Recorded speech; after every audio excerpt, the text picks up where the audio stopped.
Cocaine મામલે મોટો ખુલાસો થયો છે।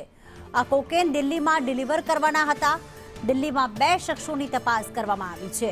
કુલ 3 વ્યક્તિઓની ધરપકડ કરવામાં આવી છે। ડીજીપી ડોક્ટર KLN રાવનું આ નિવેદન સામે આવ્યું છે કે મુન્દ્રા બંદરેથી 118 કિલો કોકેનનો જથ્થો જે જપ્ત કરવામાં આવ્યો છે તે દિલ્હી રવાના કરવાનો હતો। આ બોટ કરાચીથી થઈને મુન્દ્રા આવી હતી। બ્રાઝિલથી કોકેન લાવ્યા હોવાનો પણ ખુલાસો થયો છે।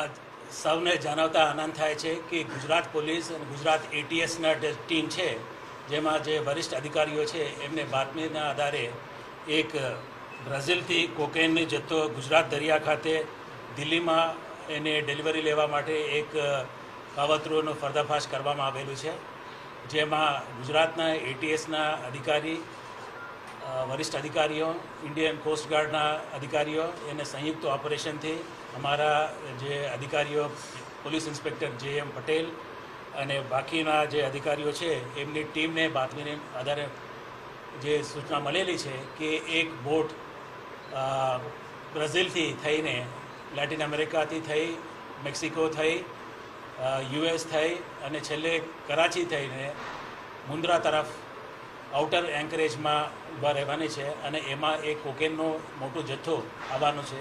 એ માહિતીના આધારે ATSના જે સુપરિન્ટેન્ડન્ટ ઓફ પોલીસ કે સિદ્ધાર્થ અને એમને તાબા હેઠળના જે ઇન્સ્પેક્ટર અધિકારીઓ અને કર્મચારીઓ તુરંત 25મીના રાતે એ લોકોએ ત્યાંથી રવાના થઈ અને મુન્દ્રા ખાતે એ લોકોએ પોઝિશન લીધેલા છે અને વહેલી સવારે 26 તારીખે એ યુરોપ કરીને નામનો બોટનું ઇન્ટરસેપ્ટ ત્યાં આઉટર એન્કરેજ ઉપર ઊભા હતા। એમને આઈડેન્ટિફાઈ કરી અને એમાં જઈ એને તપાસ કરવામાં આવેલું છે। એમાં ઇન્ડિયન કોસ્ટગાર્ડના અધિકારીઓ, કર્મચારીઓને સંયુક્ત ઓપરેશન થયેલું છે અને એમાં જે 2 સંદિગ્ધ ઇસમો છે જેમનું નામ નિગિન્ટે નસરોજ જુમાને તથા જુમા નસીર ઉમર, એ 2 વ્યક્તિઓ જે નાઇજીરિયન ટેન્ઝાનિયાના છે।